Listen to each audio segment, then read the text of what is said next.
Screen में show करवाता हूँ आप लोगों को जो आज हमने पढ़ना था। अल्फ्रेड एडलर को पढ़ना था। एडलर के बारे में किसी को आइडिया है क्या है ये बंदा, क्या इसने काम किया? कोई आइडिया आप लोगों के ज़हन में हो?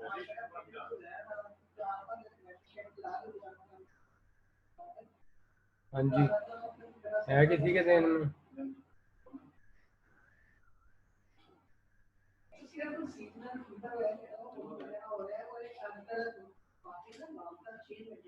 है कि नहीं है? बोलना तो करे एटलीस्ट।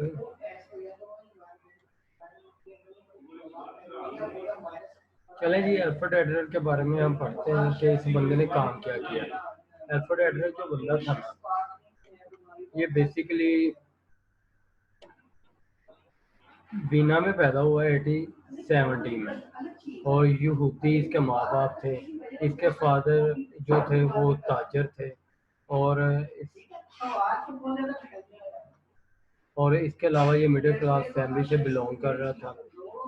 और इसके फादर के 7 बच्चे थे जिनमें से एडर का नंबर 3rd था। 5 लड़के थे, 2 लड़कियां थी। और ये सबसे बड़ा, लड़कों में सबसे बड़ा था। एंड द सेकंड, जो इसका सबसे बड़ा जो था वो लड़का था और दूसरे नंबर पे लड़की थी। और इसके अलावा जो आप ये कह सकते हो कि जी एडलर को जो है ना निमोनिया वगैरह का, यानी कि जब ये छोटा था निमोनिया हो गया तो वो इसके माँ बाप ने इसकी तरह इसकी बहुत ज़्यादा केयर की। इसकी वालदा ने, स्पेशली इसकी वालदा का इसके साथ लगाव बहुत ज़्यादा था। और इसकी और इसके डॉक्टर्स ने इसको, यानी कि आउटडोर जो है एक्टिविटीज़ में, क्योंकि इसको फ्रेश ऑक्सीजन की बहुत ज़्यादा ज़रूरत थी, इसलिए उन्होंने आउटडोर एक्टिविटी पर ज़्यादा फोकस किया था इसके माँ बाप, इसके डॉक्टर्स ने। इसके अलावा आप कह सकते हो कि ये फिजिकली वीक था। और निमोनिया से जब ये रिकवर हुआ तो ये फिजिकली बहुत ज़्यादा वीक हो गया था, जिसकी वजह से इसके जो पेरेंट्स थे वो इसको इनकरेज करते थे कि ये आउटडोर एक्टिविटी करे, क्योंकि डॉक्टर ने रिकमेंड किया था कि जी इसके लिए फ्रेश एयर जो है वो बहुत ज़्यादा ज़रूरी है। तो इसलिए ये अपने पीयर ग्रुप्स के साथ he had many pleasant memories of play experience with his peer. ये अपने ये जो एक पीयर ग्रुप होता है उसमें इसमें जो भी खेल खेलता था उसके साथ बहुत अच्छी इसकी यादें वाबस्ता थी। And show life long fondness for the company of others. और ये दूसरों की कंपनी को बहुत ज़्यादा एंजॉय करता था। ही also worked extra ordinary hard, ये बहुत ज़्यादा सख्त मेहनत करता था। apparently in an effort to compensate for his initial weakness। आमतौर पे जो उसकी इब्तदाई कमजोरियां थी कोशिश करता था कि उनको कंपनसेट किया जाए। ड्यूरिंग हिज अर्ली स्कूलिंग, जब ये स्कूल जाना शुरू हुआ, ही वाज मेडिकल स्टूडेंट, यानी कि ये नॉर्मल सा स्टूडेंट था, ना ज़्यादा ज़हीन था ना ज़्यादा नालायक था। He did so poorly in mathematics, इसमें बहुत कुछ, यानी कि बहुत ज़्यादा कमज़ोर था मैथ में। That he has to repeat a grade, even के इसने एक ग्रेड भी रिपीट किया था इसमें। Adler reaction was to work diligently on mathematical problem at home. उस एडलर का रिएक्शन ये हुआ कि उसने बहुत मेहनत करके घर में ही जो मैथमेटिकल क्वेश्चन थे उनको हल करना शुरू किया। And till he had mastered and, यहाँ तक कि वो उसने इसमें मुकम्मल अबूर हासिल कर लिया कि अब कोई भी सवाल मैथ का इसके सामने आ जाता था वो बहुत आसानी से कर लेता था। सम टाइम लेटर, बाद में कुछ वक्त बाद, his mathematics teacher wrote a problem on the back black board that no one could solve. एक कुछ देर के बाद इसके जो मैथमेटिकल टीचर हैं उसने एक मैथ का सवाल ब्लैक बोर्ड पे लिखा जिसको कोई भी और स्टूडेंट जो है वो सोल्व ना कर सका। Young Adler announced that he could solve it. Young Adler ने कहा कि वो इसको हल कर सकता है। Disregarding his teacher sarcastic remark, "Of course, if no one else can, you will surely be able to." तो इसके टीचर ने ये एक रिमार्क्स दिए कि अगर कोई नहीं कर सकता तो तुम इस काबिल हो। Alfred strode to the board, midst amidst the एक मिनट ज़रा वेट कीजिए।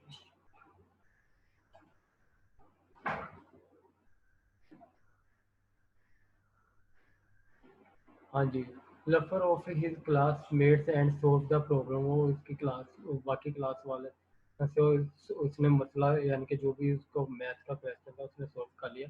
फ्रॉम दैट मोमेंट उस लम्हे ही was the best pupils in the class. वो क्लास के बच्चों में से सबसे बेहतरीन होता था। Adler attend the Vienna medical school. उसने उसके बाद वीना मेडिकल स्कूल को अटेंड किया। Where he came under the influence of a famous internist who stressed that physician must always treat the whole patient। तो वो एक वो बहुत ज़्यादा मुतासर हुआ एक मशहूर जो इंटर्निस्ट था उससे। इसने इस चीज़ पे जोर दिया कि जो फिजिशियन होता है वो मुकम्मल तौर पे सारे के सारे मरीज को तो चेक कर सकता है। Not just the ailment, the internist was also fond of saying, if you want to be a good doctor, अगर तुम अच्छा डॉक्टर बनना चाहते, you have to be a kind person, तो आपको एक रहम दिल इंसान बनना पड़ेगा। They were two lesson Adler never forget. ये जो दोस्त बाग थे एडर कभी नहीं भूल सका। ड्यूरिंग हिज यूनिवर्सिटी डेज, जब उसके यूनिवर्सिटी के दिन थे, ही also acquired a socialist political orientation. उसने माशरे से रिलेटेड और सियासत से रिलेटेड भी वो जानना चाहता था, यह इल्म हासिल किया। Adler was attracted to the humanistic side of socialism. Adler जो था वो अट्रैक्ट हुआ ह्यूमनिस्टिक साइड की तरफ जो सोशलिज्म की थी। It stressed on equality. इसने इक्वालिटी पे फोकस किया, कोऑपरेशन पे फोकस किया, डेमोक्रेसी पे फोकस किया। He became an unflagging champion of the common person. वो आम लोगों में इससे चैंपियन बन गया एंड फॉट अगेंस्ट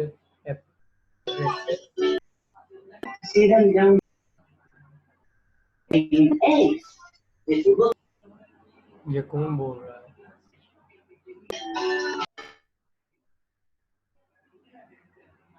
ये कौन सा बंदा सर स्क्रीन शेयर कर दें। ये बख्तावर मिर्जा कौन है? स्क्रीन शेयर कर दे, मैं कह रही हूँ। स्क्रीन पहले भी तो शेयर ही थी। नो सर, मुझे कुछ नहीं शो हो रहा। बाकियों को कैसे शो हो रहा था? आ गई अब? किसी को भी नहीं शो हो रही थी। आ गई अब? यस सर, अब हो रही। वो आप तब से क्यों नहीं बोल रहे थे? सर वो अभी मेरा मुझे पता चला है, वो मेरी कॉल नहीं मैंने सही से, आवाज भी कट रही थी और वो कनेक्टिंग भी नहीं हो रही थी सही से। अच्छा चले अब चुप करके सुनो। Once he had received his medical degree, जब उसको मेडिकल की डिग्री मिल गई, Adler establish a private practice. उसने प्राइवेट प्रैक्टिस करना शुरू कर दी in lower middle class area में, neighbourhood near a famous amusement park, जो कि पार्क के करीब थी। His patients include artists and acrobats from the park showed some of these extraordinary physical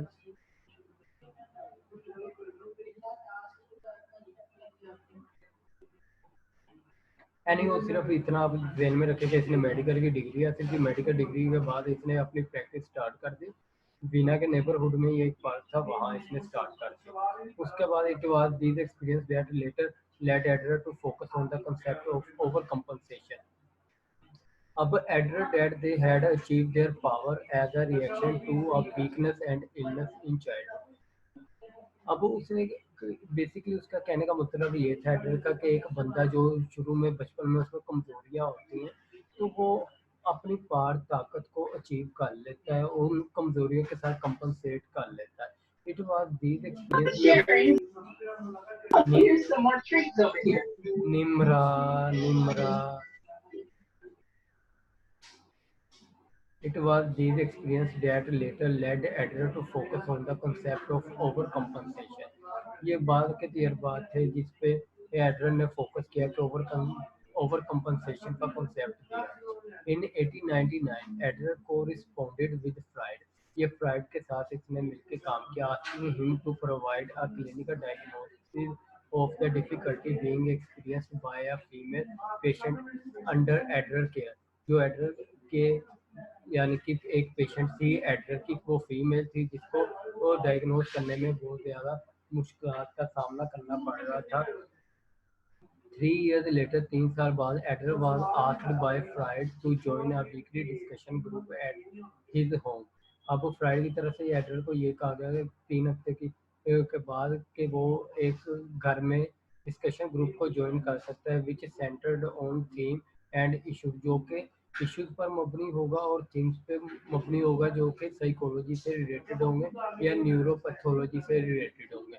1908 में फ्राइड ने Wednesday psychological society change its name to the Vienna psychoanalytic society. 1908 में ना fried ने इसका नाम जो था वो चेंज करके वीना साइको एनालिटिक सोसाइटी रख दिया। 1910 में on the basis of Friday recommendation, the group elected Adler to succeed Fried as its president। अब फ्राइड ने इसको प्रेसिडेंट बना दिया है एडलर को सोसाइटी का। However, Adler never established a warm personal relation।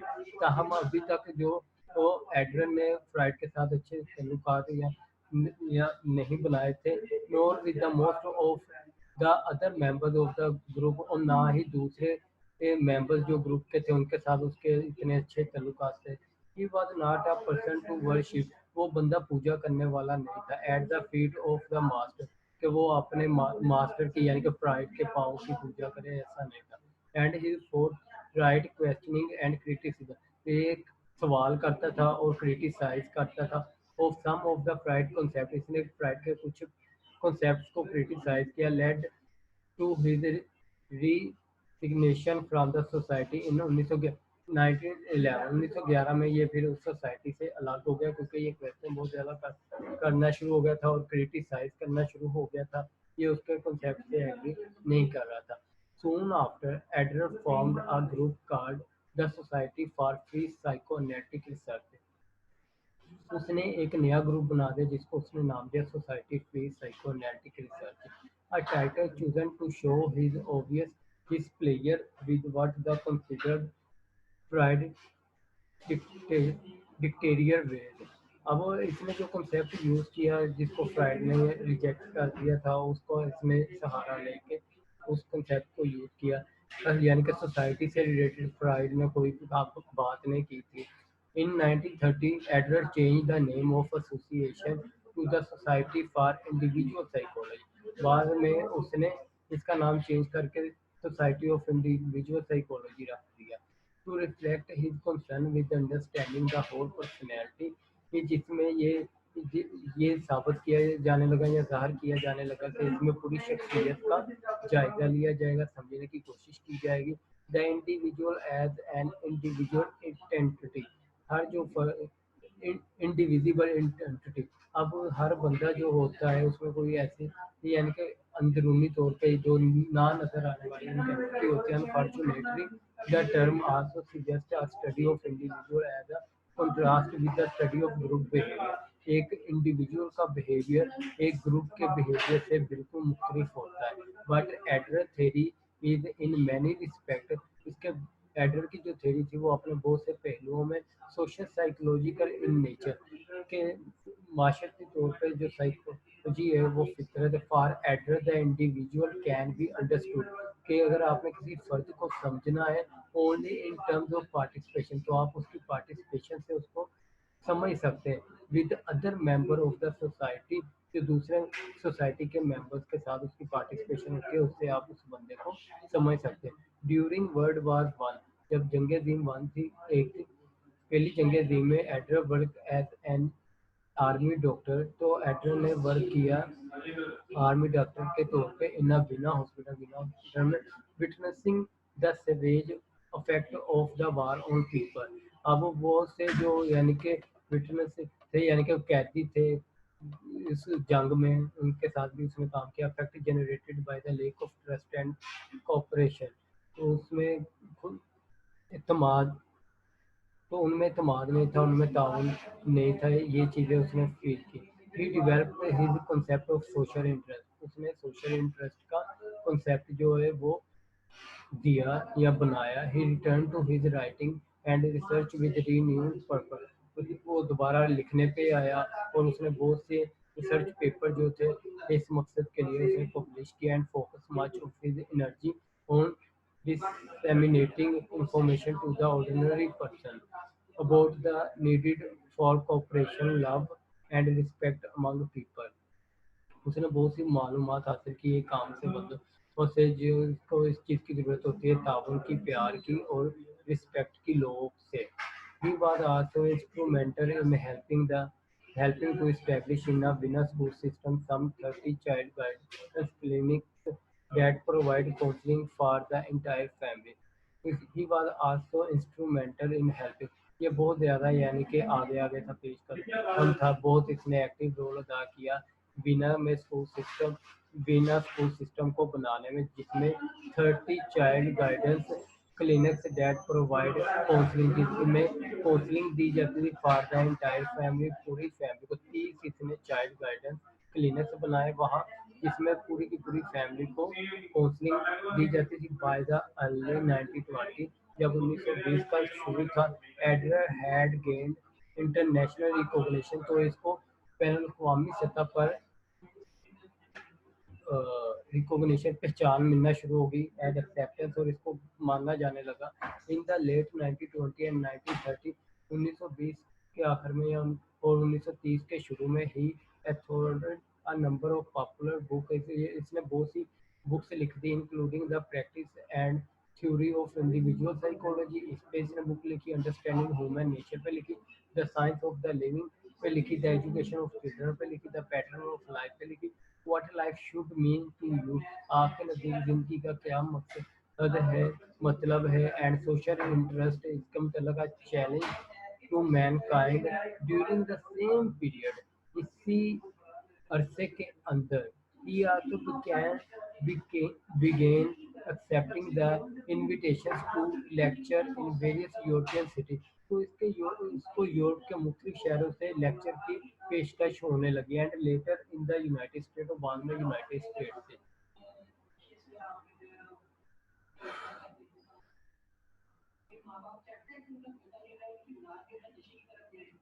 उसके बाद आप लोग आ जाएंगे कॉन्सेप्ट पे आ जाएं आप लोग एंड प्रिंसिपल पे आ जाएं. इंडिविजुअल साइकोलॉजी एक फर्द की साइकोलॉजी अकॉर्डिंग टू एडलर के मुताबिक इज अ साइंस एक साइंस है that attempt to understand the experience and behaviour of each person as an organised entity. वो कह रहे हैं कि इसको आप पार्ट्स की सूरत में ना शख्सियत को लो आप इसको एज अ होल शख्सियत लो और उसके जो भी बिहेवियर है जो भी वो तजर्बात कर रहा है एक बंदा उसको समझने की कोशिश करें. आप उसके एक पॉइंट को लेके ना बैठ जाए बल्कि उसको ऑर्गेनाइज करें एज अ होल उसको लें. He believed that all actions are guided by a person's fundamental attitude towards life.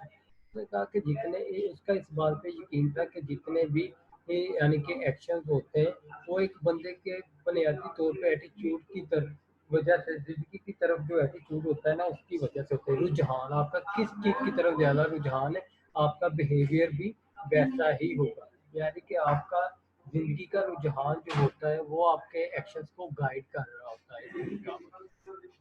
उसके बाद आ जाता है true to his interest in improving the lot of human kind.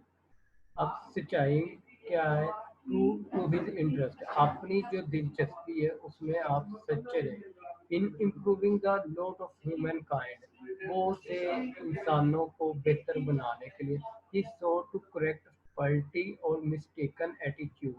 वो कह रहा है कि सॉरी सर कुछ बच्चे वो ग्रुप में मैसेज करके कह रहे हैं कि उनको ऐड कर लें. देखता हूँ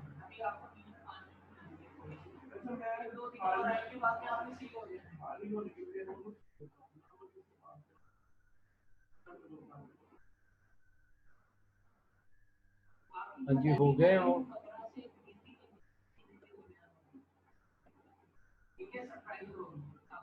अच्छा जी वो कह रहे हैं कि जी ही सॉट टू करेक्ट फर्टी, उसने तलाश किया कि किस तरह से एक फर्टी और मिस्टेकन एटीट्यूड यानी कि जो गलती से रुझान होता है bye means of knowledge derived from his theory, ये हम किस तरह से ठीक कर सकते हैं, इसकी थ्योरी से हम सीख सकते हैं। Thus, in addition to collecting basic information about human behavior, इसके लिए ज़रूरी है कि हम जो बुनियादी मालूमात होती है किसी भी इंसान के किरदार के मुतल्लिक़ उसका हासिल करना बहुत ज़्यादा ज़रूरी है। Adler was very much interested in applying such knowledge in a practical way. अब एडलर इस तरह का जो इल्म था उसको अमली तौर पे करने में बहुत ज़्यादा दिलचस्पी रखता था। द स्ट्रगल ऑफ परफेक्शन, हर बंदा जो इस दुनिया में आता है ना वो अपने आप को बेहतर से बेहतर करने में लगा रहता है।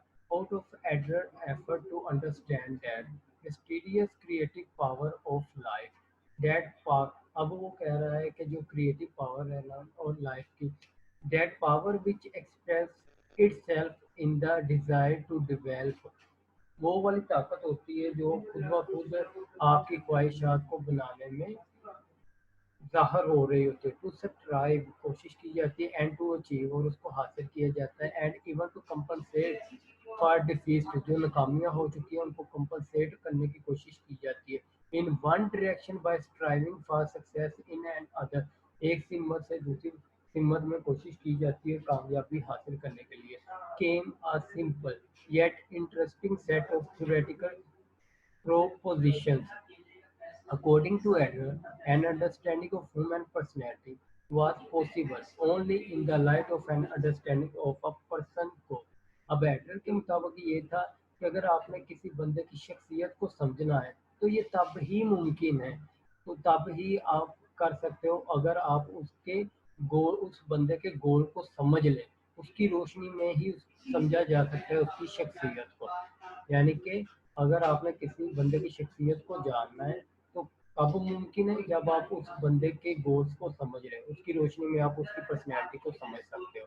इन कंट्रास्ट टू फ्राइड, फ्राइड के नज़रिए के बरअक्स, who was a strict determinist, Adler adopted the tele- teleological positions that current behavior is directed by future thought।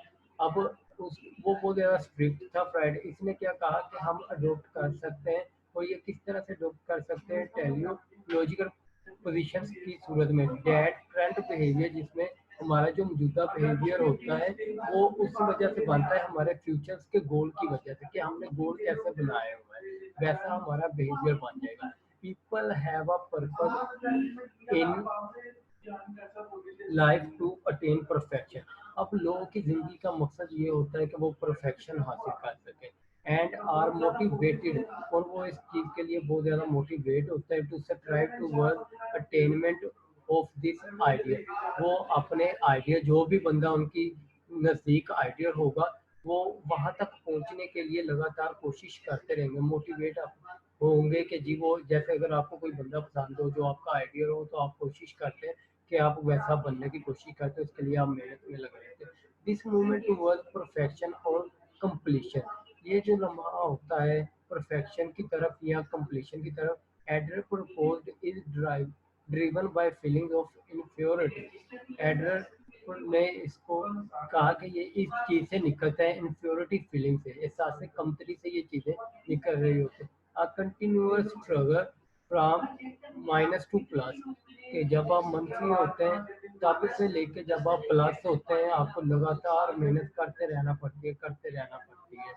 दस according to Adler we are engaged in a great upward drive, कि हम अपने आप को ऊपर उठाने की कोशिश में लगे रहते हैं, अपने आप को मसरूफ किए रखते हैं।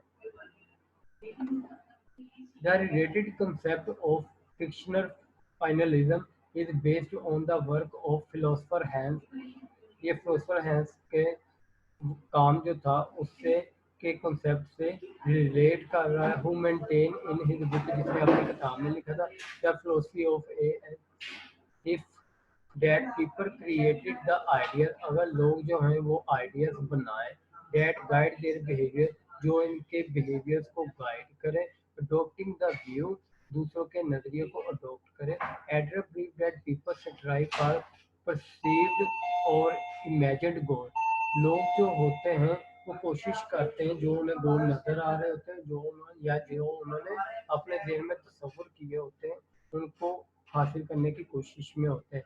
That given direction to their behaviour, जो कि उनके किरदार को एक सिमत देती है। These goals are not tangible, ये जो गोल्स हैं ये टेंजिबल नहीं है, दे आर इमेजिन आइडिया, ये हम आइडिया तस्वुर कर रहे होते हैं।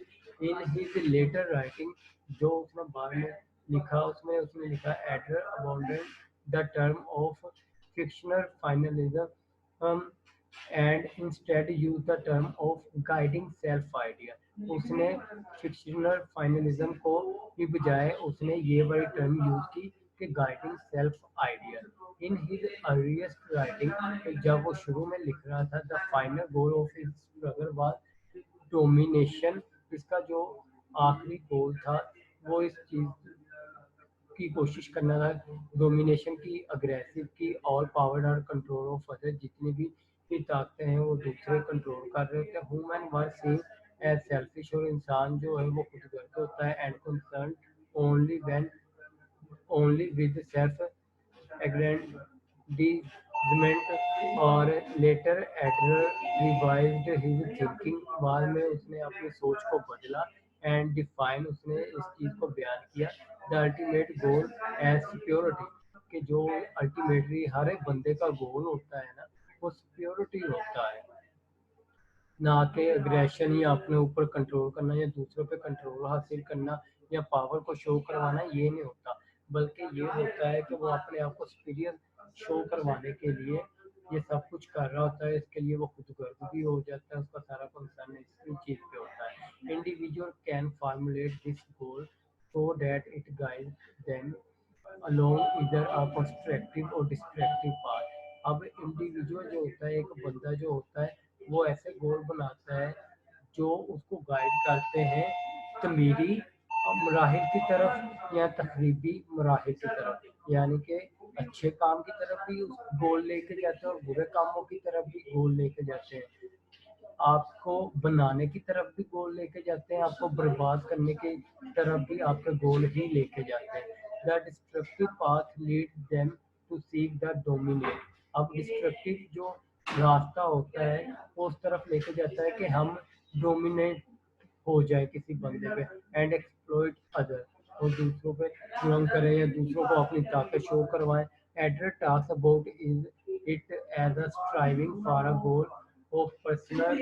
एडर ने जब बात की वो इसका मतलब थी कि हर बंदा जो होता है कोशिश करता है पर्सनल सिक्योरिटी की तरफ। It is a striving that sees others as an enemy, इसमें वो कोशिश करता है कि दूसरों को वो दुश्मन समझता है या ऐसा समझता है कि जो इसकी राह में रुकावटें बनाएंगे, विच मस्ट बी रिमूव्ड, जिसको खत्म कर देना चाहिए। ओवरकम और डिस्ट्रॉय, इस पे ओवरकम आना चाहिए, तबाह कर देना चाहिए। According to Adler only neurotics tries, neurotics का हमने पहले भी पढ़ा था, वो लोग जिनमें खौफ होता है, डिप्रेशन होता है, वो जो strive for such a mistaken goal, वो इस गोल की तरफ जाते हैं। In contrast the constructive path lead, जो कंस्ट्रक्टिव पाथ होता है वो लोगों को लेकर जाता है टू रिलेट द अदर, तो वो दूसरों के साथ मिलजुल के रहे, विद कोऑपरेशन, ताउन के साथ, एंड गुड विल, और अच्छे जो विल है उसके साथ। Healthy people in adder view, adder के नजरिए के मुताबिक सेहतमंद लोग वो होते हैं जो कि act in accordance with social interest, जो माशरे की दिलचस्पी के लिए काम करते हैं, यानी कि अगर जिससे पूरे माशरे को फ़ायदा हो रहा होता है वैसे काम करते हैं, ना कि वैसे काम जिससे सिर्फ उसकी अपनी ज़ात को फ़ायदा हो रहा हो।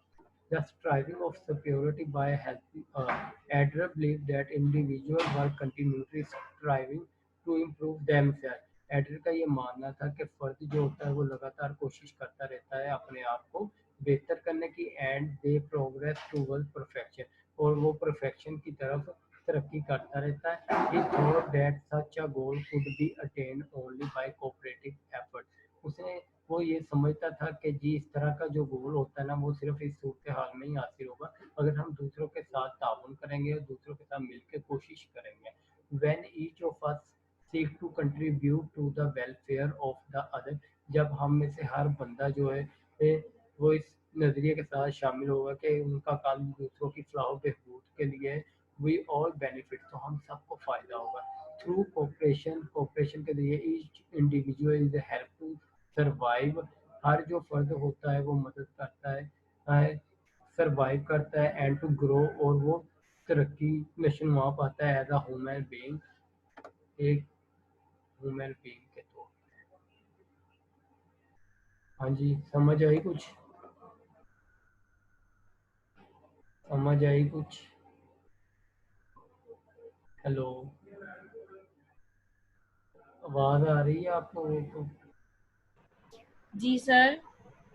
अब अगर आपको ये डायग्राम नजर आ रही हो तो इसमें देखे फीलिंग्स ऑफ इनफ्योरिटी दो तरफ हमें लेके जा सकती है। एक कि हमने कुछ गोल बना लिए पॉजिटिव वे में, अगर आप देखें पाथ 1 को striving for purity to attain completion, इसकी तरफ कंस्ट्रक्टिव लाइफस्टाइल कि अपना लाइफस्टाइल हम बदल लेते हैं, तमीरी लाइफस्टाइल हो जाता है और साइकोलॉजिकल हेल्थ की तरफ ले जाते हैं। अगर हम पाथ 2 जो डिस्ट्रक्टिव है उसकी तरफ जाएंगे तो वो किस चीज़ की तरफ लेके जाएगा, striving for personal security, destructive lifestyle neurosis and पे हो जाएगा। हम सिर्फ अपने लिए अगर जिएंगे तो ये आएगा कि हमारा लाइफस्टाइल सारा तबाह हो जाएगा और उससे क्या है हम डिप्रेशन, एंग्जाइटी और न्यूरोटिक जितने भी डिसऑर्डर्स हैं उनमें जाने के चांसेस हमारे बढ़ जाएंगे। लेकिन अगर हम पॉजिटिव वे में जाएंगे तो हम माशरे के साथ मिलकर काम करेंगे तो हम एक गोल को अचीव कर लेंगे, जो सुपीरियर और परफेक्शन की तरफ जाएंगे। इस तरह हमारी जो पर्सनैलिटी है वो बेहतर तौर पे डेवलप हो जाएगी। अंडरस्टैंड?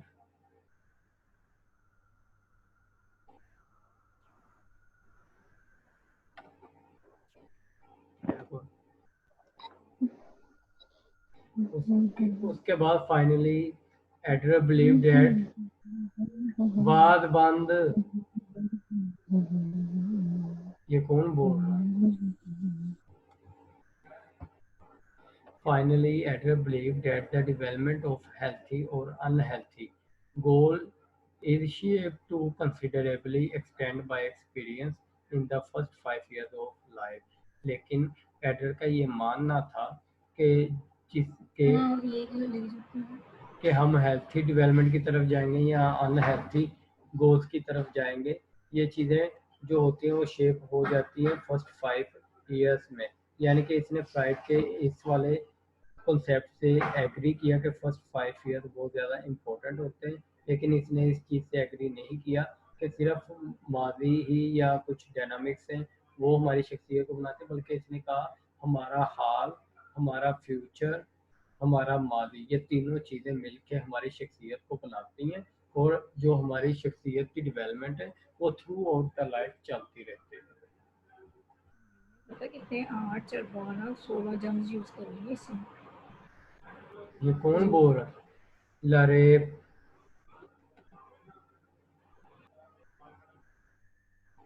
ये क्या बोल रही है? ठीक है जी, बात समझ आ गई है। अभी तक जितना पढ़ा है आप भी इसको पढ़ के देख लें, उसके बाद अभी ये यानी कि ना कॉल एंड हो जाएगी क्योंकि आपको पता है 40 मिनट्स का ड्यूरेशन होता है। उसके बाद फिर मैं दोबारा से आपको लिंक सेंड करता हूँ। Okay okay sir.